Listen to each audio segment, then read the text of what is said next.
Flooding is hammering parts of the upper Great Lakes right now, and East Texas is not out of the woods either. You need to hear this. Good morning. Doppler Online. Monday, April 13th, 2026. Yesterday, I warned you about severe thunderstorms targeting Central Texas, and that system delivered exactly as expected with strong winds and heavy rain rolling through the Austin and San Antonio corridor overnight. Let me get right to the lead story this morning. The upper Great Lakes region is dealing with considerable flooding right now, and this is not a quick-moving event. A combination of heavy rain and snowmelt is pushing small streams and rivers well beyond their banks across northern Wisconsin, upper Michigan, and parts of Minnesota. When you mix spring warmth melting a deep snowpack with steady rainfall on top of it, the ground simply cannot absorb what is coming down. If you live in these areas, you need to stay off flooded roads, period. It does not matter if you have a truck. It does not matter if you think the water looks shallow. Turn around.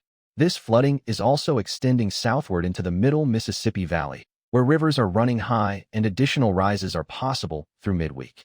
Communities along tributaries feeding the Mississippi should be monitoring river gauges closely. Local emergency managers are your best resource right now. Keep your phone charged and your alerts turned on, because conditions can change quickly when the water is already this high.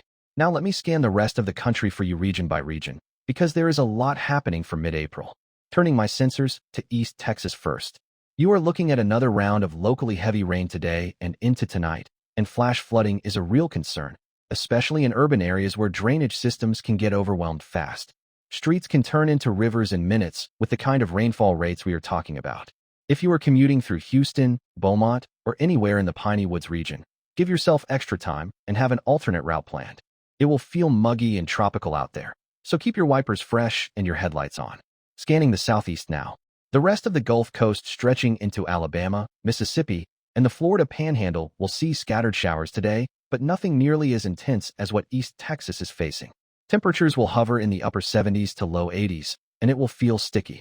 Good day to keep outdoor plans flexible. Spring is firmly in charge across the south, so expect those afternoon pop-up showers to become a daily routine. Shifting to the northeast. You are catching a bit of a breather today. A weak area of high pressure is keeping skies mostly clear from the mid-Atlantic up through New England. Temperatures will land in the mid-50s to low 60s, which honestly feels refreshing after the soggy stretch many of you had last week. It is a great day to open the windows and let the house air out. Enjoy it, because it will not last forever. Now the plains and the Midwest.